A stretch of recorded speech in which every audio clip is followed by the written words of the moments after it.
Perkenalkan, nama saya Faris Rahmat Yafiansyah dengan NIM 081711733059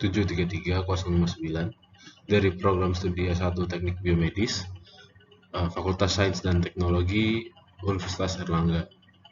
Pada kali ini saya akan membahas materi mengenai medan elektromagnetik. Yang pertama, saya akan membahas tentang vektor. Aljabar vektor.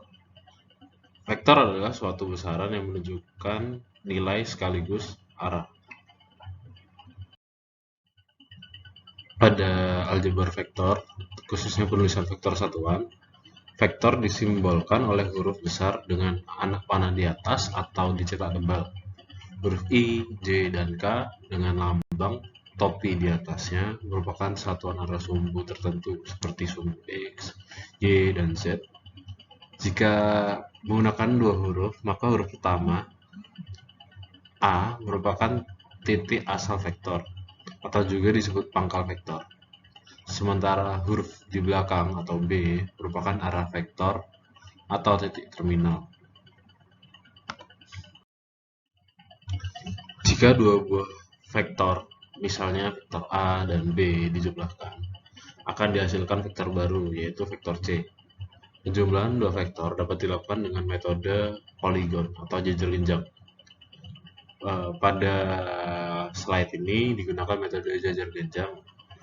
Metode jajar genjang digunakan untuk mencari besar resultan dua gaya yang tidak segaris atau yang bekerja pada satu titik tangkap. Rumus dari resultan dua gaya tersebut adalah R sama dengan mutlak A vektor plus B vektor sama dengan akar A kuadrat plus B kuadrat plus 2AB cos theta. Komponen yang dimaksud di sini adalah proyeksi vektor terhadap sumbu-sumbu kartesius seperti sumbu X, Y, maupun Z. Vektor A pada gambar dapat diuraikan menjadi komponen vektor pada sumbu X yaitu AX dan komponen vektor pada sumbu Y yaitu AY. Sudut antara vektor A dengan sumbu X disebut theta, maka besar A dan A dapat kita peroleh dengan rumus seperti yang ada di slide ini. Sama halnya dengan BX dan BY. Nah, untuk C merupakan penjumlahan dari vektor A dan B. Pengurangan dua vektor. Untuk pengurangan vektor sebenarnya prinsipnya sama dengan penjumlahan vektor, hanya saja dengan membalik arah vektor pengurangnya. Untuk rumus resultannya yaitu R sama dengan A vektor min B vektor mutlak sama dengan akar A kuadrat plus B kuadrat min 2AB cos theta. Perkalian dua vektor. Terdapat dua perkalian vektor. Yang pertama adalah perkalian skalar atau perkalian titik. Perkalian skalar juga disebut proyeksi dari A pada B. Perkalian skalar ini akan selalu menghasilkan bilangan skalar. A cos theta adalah komponen A sepanjang B. Yang kedua adalah perkalian vektor atau perkalian silang. Perkalian vektor ini arahnya tegak lurus terhadap bidang seperti pada gambar. Selanjutnya analisis vektor.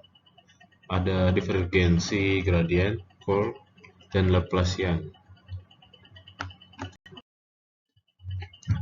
Untuk analisis vektor divergensi dalam koordinat kartesian, divergensi menunjukkan kekuatan menyebar atau berpencar suatu sumber medan. Jika kekuatan menyebarnya tidak ada atau nilai divergensinya 0, disebut divergenceless. Rumus divergensi dalam koordinat kartesian dapat dilihat pada slide ini. Divergensi beroperasi pada vektor untuk menghasilkan skalar. Selanjutnya adalah teorema divergensi. Teorema divergensi atau dikenal juga dengan sebutan teorema Gauss-Ostrogradsky merupakan hubungan antara aliran atau flux medan vektor melalui permukaan dengan perilaku medan di dalam permukaannya. rumus dari teorema divergensi dapat dilihat dalam slide ini. Selanjutnya gradien dalam koordinat kartesian. Gradien menentukan seberapa cepat dan ke arah mana fungsi skalar meningkat. Rumus gradien pada bidang kartesian adalah sebagai berikut. Gradien mengubah fungsi skalar menjadi fungsi vektor. Suatu kuantitas vektor yang menunjukkan ke arah kenaikan maksimum bagi suatu fungsi T. Selanjutnya adalah teorema gradien. Teorema gradien mengatakan bahwa garis terpisahkan melalui medan gradien dapat dievaluasi dengan mengevaluasi medan skalar asli pada titik akhir kurva. Selanjutnya curl. Curl dari medan vektor berhubungan dengan rotasi dari medan vektor. Operasi curl ini diterapkan pada vektor untuk mendapatkan vektor yang baru. Curl dari vektor adalah mencari kerja lintasan tertutup per satuan luas. Teorema curl adalah pernyataan tentang integrasi dari bentuk diferensial pada manifold yang menyederhanakan dan menggeneralisasi beberapa teorema dari kalkulus vektor. Untuk rumus curl dalam koordinat kartesian dan teorema curl dapat dilihat pada slide berikut ini.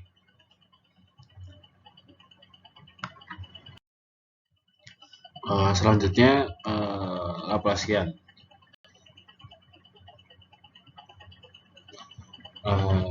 Laplacian dalam koordinat kartesian, persamaan Laplace, persamaan gelombang, dan persamaan difusi dapat dilihat pada slide ini. Selanjutnya saya akan membahas mengenai medan listrik. Medan listrik merupakan garis-garis medan elektrostatik dibuat dengan cara menyambungkan garis-garis vektor. Kekuatan atau besar vektor pada garis-garis medan diindikasikan oleh densitas atau kerapatan garis-garis medan tersebut. Karakter-karakter garis medan antara lain garis medan listrik keluar dari muatan positif dan masuk ke muatan negatif. Selanjutnya garis medan listrik selalu tegak lurus terhadap permukaan muatan. Selanjutnya tidak ada satupun garis medan yang bersentuhan apalagi berpotongan. Selanjutnya densitas garis medan listrik tinggi di daerah melengkung menunjukkan kerapatan muatan tinggi. Garis medan arah medan listrik dipengaruhi dengan jenis muatan listrik. Muatan listrik positif akan menghasilkan garis gaya listrik keluar menjauhi muatannya, sedangkan muatan listrik negatif akan menghasilkan garis gaya listrik yang tegak lurus dan mengarah ke dalam mendekati pusat muatannya. Selanjutnya yaitu medan listrik muatan diskrit.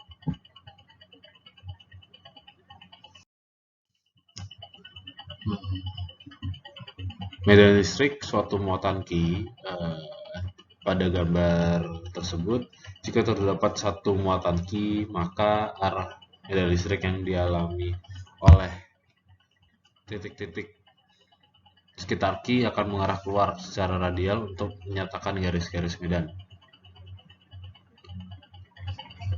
Pada rumus tersebut, di mana E vektor R vektor sama dengan 1/4 pi epsilon 0 dikali Q R kuadrat R topi, di mana 1/4 pi epsilon 0 merupakan K. K adalah konstanta proporsionalitas untuk medium udara dengan nilai E epsilon 0 adalah 8,854 kali 10 pangkat minus 12.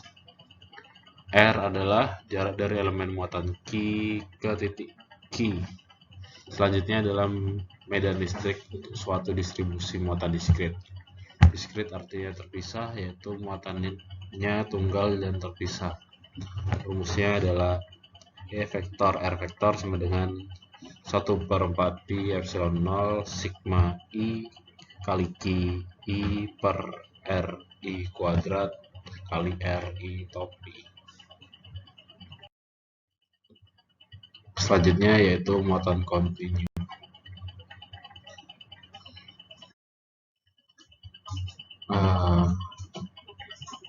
Continue artinya bersambung, muatannya bersambung pada suatu panjang, luasan, atau volume tertentu.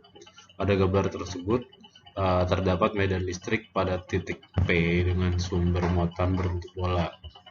Terdapat R vektor adalah jarak titik P dengan muatan sumber. R vektor aksen adalah jarak muatan ke titik pusat sumber muatan. Rumus yang digunakan hampir sama dengan medan listrik pada diskrit, tapi karena ini muatannya dalam bentuk kontinu, maka rumusnya adalah kerapatan dikali volume, sehingga digunakan integral. Maka secara keseluruhan rumusnya adalah E vektor kali R vektor sama dengan 1/4 pi epsilon 0 integral R topi per R kuadrat rho R vektor aksen dikali do aksen. Contoh terkait medan listrik. Medan listrik pada muatan garis lurus. Misal pada garis tersebut sebuah kawat memiliki muatan. Karena garis lurus dianggap sumbu X, maka dl sama dengan dx. Dengan rumus dE vektor mutlak sama dengan 1/4 pi epsilon 0 dikali dq per r kuadrat sama dengan 1/4 pi epsilon 0 kali lambda dx per r kuadrat, di mana dE ini nantinya akan diintegrasikan untuk mencari E, dan lambda merupakan muatan persatuan panjang. dq pada rumus tersebut jika dijabarkan menjadi rho dikali dx, rho tersebut diubah menjadi lambda karena garis lurus dianggap tidak mempunyai volume, tapi memiliki panjang. Medan listrik pada suatu segmen kawat panjangnya tak berhingga, membawa muatan garis serba sama. Pada gambar tersebut terdapat rumus EY sama dengan 1/4 pi epsilon 0 dikali 2 lambda per Z sama dengan 1/4 pi epsilon 0 2 lambda per S. Medan listrik pada suatu segmen kawat panjangnya 2L membawa muatan garis serba sama. Dengan rumus dE vektor mutlak sama dengan 1/4 pi epsilon 0 kali lambda dx per r kuadrat. Selanjutnya EY sama dengan 1/4 pi epsilon 0 kali 2 lambda L per Z akar Z kuadrat plus L kuadrat.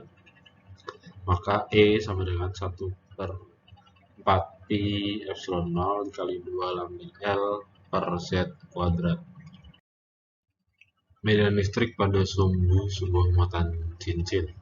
Pada gambar tersebut, sebuah cincin tipis memiliki total muatan Q dan jari-jari R. Sebuah titik P terletak sejauh X dari pusat cincin.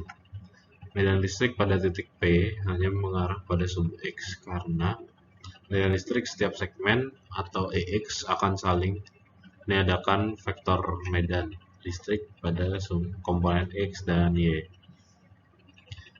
Dengan rumus EX sama dengan 1/4 pi epsilon 0 dikali XQ per X kuadrat plus R kuadrat pangkat 3/2, di mana Q adalah total muatan cincin, R adalah jari-jari cincin, dan X jarak dari titik pusat ke cincin. Selanjutnya, medan listrik pada sumbu sebuah cakram yang dimuati secara seragam. Pada gambar tersebut merupakan medan listrik pada titik P sejauh X dari pusat benda berbentuk cakram dengan jari-jari. Gambar ini dapat dipandang sebagai penjumlahan dari muatan-muatan berbentuk cincin sebagaimana telah dijelaskan sebelumnya. Cincin-cincin ini jari-jarinya membesar mulai dari R sama dengan 0 hingga R dengan A, sehingga akhirnya membentuk cakram. Dengan rumus sebagai berikut. DEX sama dengan 1 per 4 epsilon 0 dikali x 2 pi to a di a per x kuadrat plus a kuadrat pangkat 3/2, di mana to merupakan rapat muatan cakram. Selanjutnya flux listrik dan hukum Gauss. Flux medan listrik melalui suatu permukaan sebanding dengan jumlah garis medan listrik menembus permukaan. Simbol dari flux adalah pi dengan rumus integral E vektor dikali ds vektor. Hukum Gauss muatan titik. Hukum Gauss menyatakan besar muatan listrik dibagi dengan permitivitas medium sama besarnya dengan flux listrik yang dialami bidang permukaan yang melingkupi muatan listrik tersebut, sehingga rumusnya adalah integral E vektor dot dA vektor sama dengan Q per E epsilon 0. Hukum Gauss dalam integral dengan rumus integral pada permukaan E vektor dot dA vektor sama dengan 1 epsilon 0 Q terlingkupi. Selanjutnya saya akan membahas mengenai divergensi dan curl medan elektrostatik. Divergensi sendiri adalah suatu produk atau perkalian titik antara operator nabla dan vektor yang diberikan, yang menghasilkan suatu skalar yang menunjukkan jumlah flux atau garis-garis medan vektor yang berasal dari titik manapun pada suatu medan vektor. Selanjutnya catatan tentang divergensi. Sebelumnya kan sudah menyinggung mengenai rumusan divergensi, di mana nilai operator nabla adalah sekian dan nilai suatu vektornya sekian pada slide ini, sehingga persamaan divergensi didapat delta V vektor sama dengan do Vx per do X tambah do Vy per do Y tambah do Vz per do Z. Divergensi sendiri menunjukkan kekuatan menyebar ke suatu sumber medan. Jika divergensi bernilai negatif, maka nilai vektor kurang dari 0. Begitu juga divergensi bernilai positif, maka nilai vektor lebih besar dari 0. Divergensi bernilai 0 ketika flux penyebaran keluar sama dengan flux yang masuk ke titik tersebut. Keadaan ini disebut divergenceless. Selanjutnya divergensi medan listrik.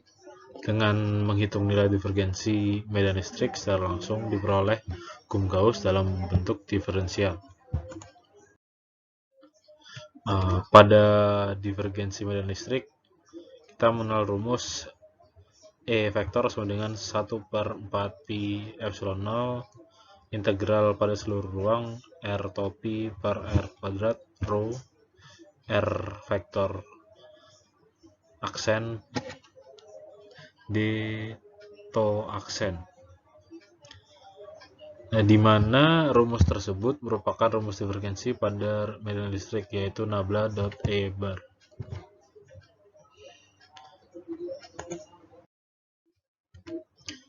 Sehingga dapat kita tulis persamaan nabla dot E bar adalah delta dot E vektor sama dengan 1/4 pi epsilon 0 integral seluruh ruang delta dikali R to pi per R kuadrat rho R vektor petik D to petik. Seperti yang diketahui bahwa nilai nabla dot R to pi R per R kuadrat adalah 4 pi delta pangkat 4 R vektor, dan nilai R vektor itu didapat dari hasil pengurangan R dikurang R, pada slide sebelumnya. Setelah dilakukan perhitungan, didapat bahwa nabla.e vektor adalah 1 per epsilon 0 rho r bar pada slide ini. Selanjutnya curl medan listrik. Secara matematis, operasi curl adalah operasi perkalian silang. Operator del dengan suatu vektor yang menghasilkan suatu vektor di mana arahnya terhadap sumber rotasi ditentukan oleh aturan kanan dan besarnya curl adalah besarnya rotasi.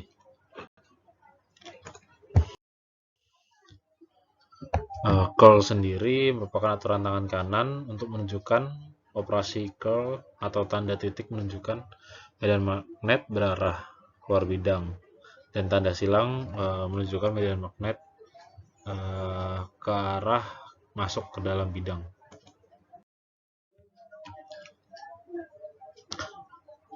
Nah, tidak jauh dari persamaan divergensi, persamaan curl ditulis yaitu nabla cross suatu vektor di mana nilai nablanya diketahui dengan nilai vektornya seperti pada slide ini, sehingga didapat persamaan curl adalah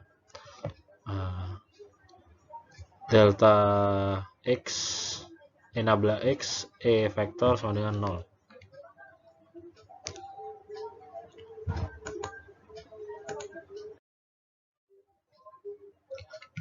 Rumus dasar dari curl medan listrik adalah 1/4 pi epsilon 0 dikali Q per R kuadrat R topi.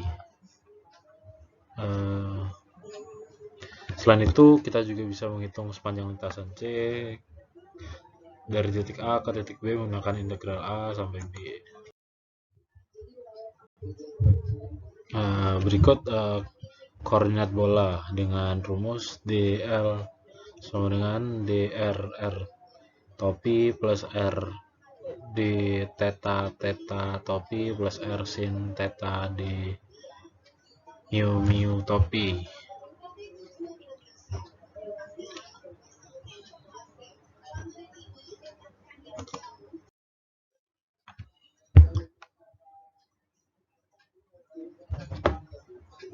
Selanjutnya, curl. Pada kondisi RA sama dengan RB, maka diperoleh integralnya ialah 0. Menurut teorema curl berlaku bahwa pada rumus berikut, sehingga dari persamaan 1 dan 2 didapat integral E vektor dot dl vektor sama dengan integral nabla x E vektor dot dA vektor sama dengan 0. Maka nabla x E vektor sama dengan 0.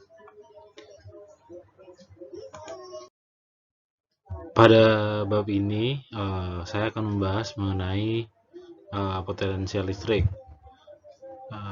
Pada potensial listrik terdapat 3 konsep. Nah, sebelum belajar lebih jauh mengenai potensial listrik, maka kita harus mengetahui definisi dari potensial listrik itu sendiri. Potensial listrik merupakan karakteristik skalar dari suatu medan listrik.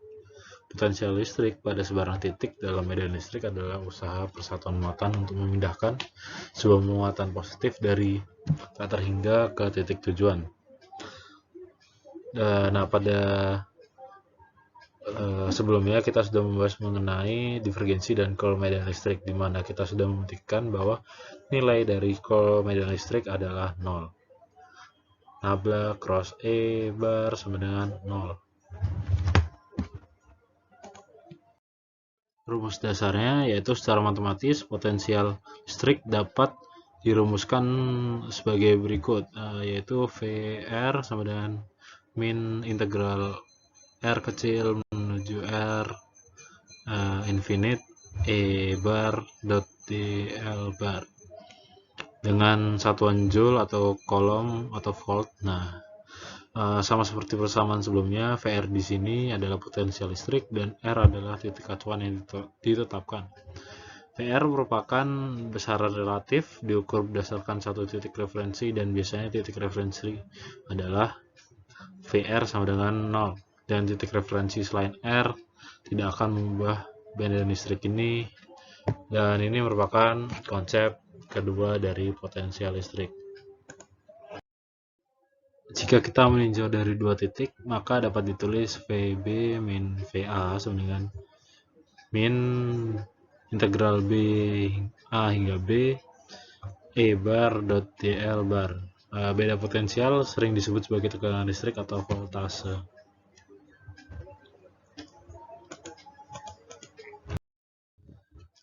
Hubungan antara potensial listrik dan medan listrik dapat ditentukan berdasarkan teorema gradien, di mana diungkapkan bahwa VB min VA sama dengan integral A hingga B nabla V dot dl bar, karena VB min VA sama dengan min integral A hingga B E bar dot dl bar. Maka integral A menuju B nabla V dot dl bar sama dengan min integral A hingga B E bar dot dl bar sehingga kaitan antara medan listrik dan potensial listrik adalah dengan menggunakan tanda minus.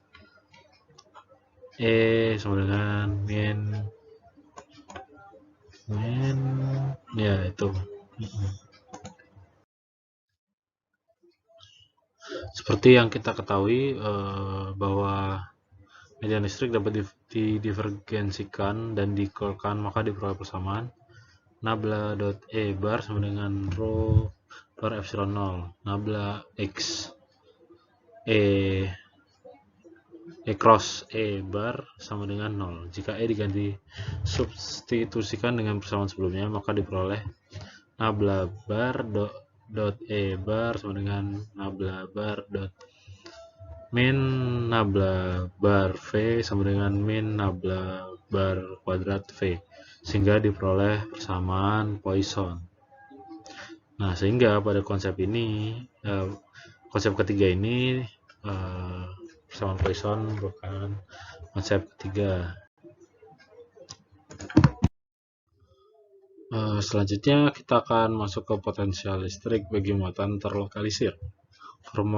Formulasi potensial listrik untuk muatan titik yang terdistribusi dapat dibangun dari persamaan potensial listrik untuk muatan titik dengan rumus VR. Selanjutnya kita masuk ke potensial listrik bagi muatan terlokalisir. Formulasi potensial listrik untuk muatan titik yang terdistribusi dapat dibangun dari persamaan potensial listrik untuk muatan titik, yakni VR sama dengan 1 per 4 epsilon 0 sigma NI min 1 kali Q per R. Untuk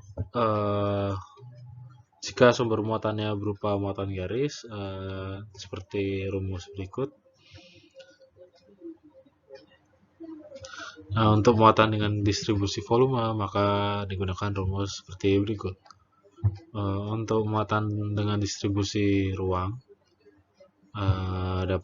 maka dapat digunakan dengan rumus berikut ini.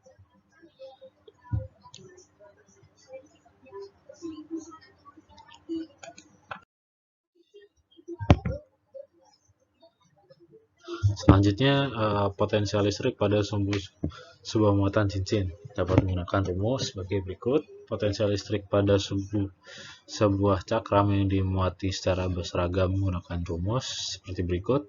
Potensial oleh kulit bola bermuatan serba sama berjari-jari R menggunakan rumus seperti berikut. Nah, berdasarkan perumusan tadi, perlu diingat bahwa nilai dari akar X kuadrat sama dengan X mutlak, di mana X untuk X lebih dari sama dengan 0 dan min X untuk X kurang dari 0, dan nilai dari akar R dikurangi Z kuadrat sama dengan R min Z mutlak sama dengan R min Z untuk R lebih dari sama dengan Z dan min R min Z untuk R kurang dari Z. Selanjutnya, jika berada di luar kulit bola, maka rumus potensial yang digunakan adalah sebagai berikut.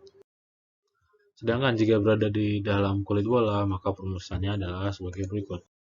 Selanjutnya saya akan membahas mengenai syarat batas elektrostatistika. Ya, pada materi kali ini masih ada kaitannya dengan materi keempat, yakni diff dan curl medan elektrostatik. Pada materi ini lebih membahas ke syarat batas dan berhubungan dengan hukum Gauss. Dapat dilihat pada gambar ini, medan listrik menembus pillbox Gauss dari arah bawah ke atas, sehingga dari rumus Gauss dapat dinyatakan sebagai rumus pada slide ini, yakni E kali dA sama dengan Q per epsilon 0, yang kemudian Q ini dapat diubah menjadi sigma A per area epsilon 0. Nah, karena adanya area ini, maka ada batas atas dan bawah. Semisal batas ini mendekati 0 atau bahkan 0, maka dapat dilihat pada rumus berikut ini, di mana E atas jelas batas bagian atas dan E bawah adalah batas bawah.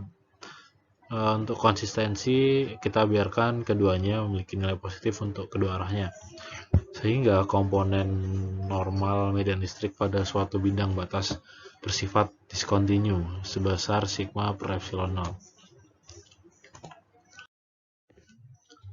Selanjutnya kita cek untuk komponen tangensialnya.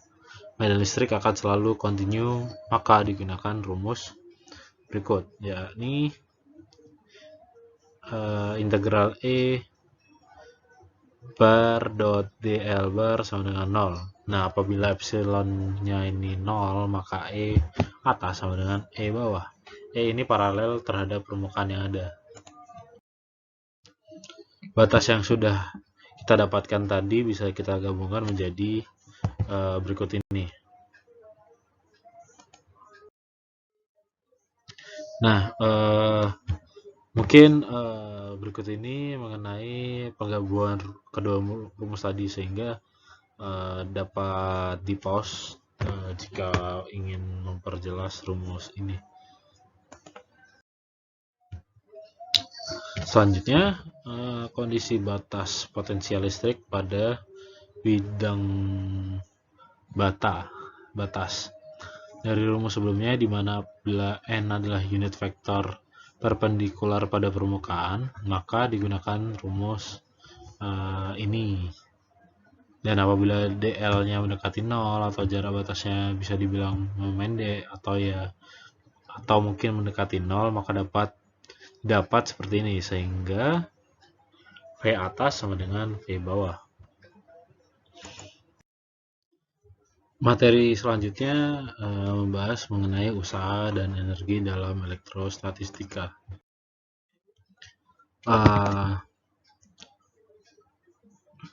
Misalkan kita memiliki konfigurasi stasioner untuk muatan sumber dan kita ingin memindahkan muatan uji Q dari titik A ke B. Nah, kira-kira berapa usaha yang harus kita lakukan? Nah, usaha sendiri rumusnya kan W sama dengan F kali S, di mana F adalah gaya dan S adalah jarak. Pada kasus ini diketahui bahwa F sama dengan Q E, maka dapat diubah menjadi seperti berikut ini, yakni W sama dengan integral A hingga B F bar dikali dl sama dengan min Q integral A hingga B E dot dl. Dan S-nya ini adalah jarak, dimana dalam kasus ini ya jarak dari titik A ke B, sehingga dapat persamaan seperti di bawah, yakni V sama dengan Q VB min VA sama dengan VB min VA sama dengan V per Q. Perbedaan potensial antara titik B dan A sama dengan usaha persatuan muatan yang diperlukan untuk membawa partikel muatan dari Q ke A dan B. Nah, hal pentingnya kalau kita ingin membawa muatan Q dari jarak yang sangat jauh, ke tempat yang posisinya R, maka kita menggunakan rumus W sama dengan Q VR min V infinite. Jika telah menetapkan titik tak hingga, maka akan didapatkan rumus W sama dengan Q VR, maka VR sama dengan W sama dengan Q.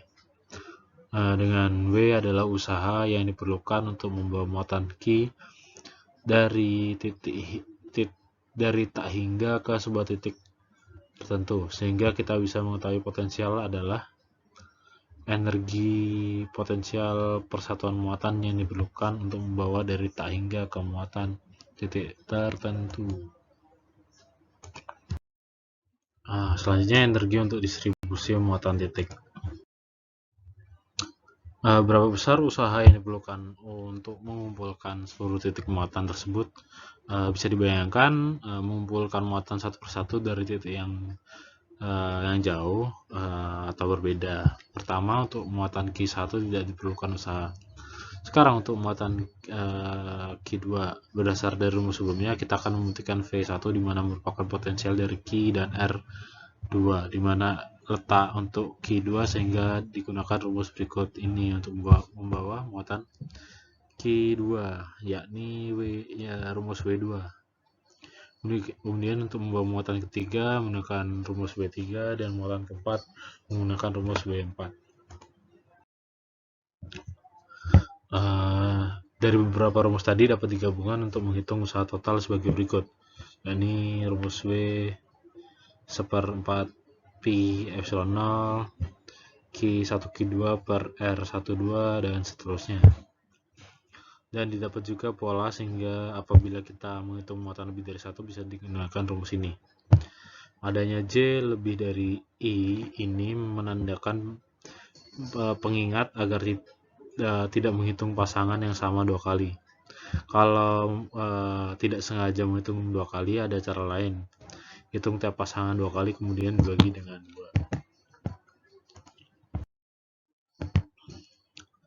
2. Mengingatkan juga kita harus menghindari I sama dengan J, sehingga dapat menggunakan rumus berikut. Dapat dilihat rumus ini dapat disederhanakan menjadi W sama dengan 1/2 sigma QI VRI, karena potensial pada titik R1 posisi muatan Q1 yang dihasilkan oleh semua muatan titik yang lain. Selanjutnya, energi untuk distribusi muatan kontinu. Muatan garis yang kerapatannya lambda, energi totalnya W sama dengan setengah integral lambda VdL. Untuk muatan garis yang kerapatannya tau, energi totalnya W sama dengan setengah integral tau VdA, dan muatan garis yang kerapatannya rho, energi totalnya W sama dengan integral rho Vd tau. Terima kasih atas perhatiannya. Saya ucapkan terima kasih dan sampai jumpa.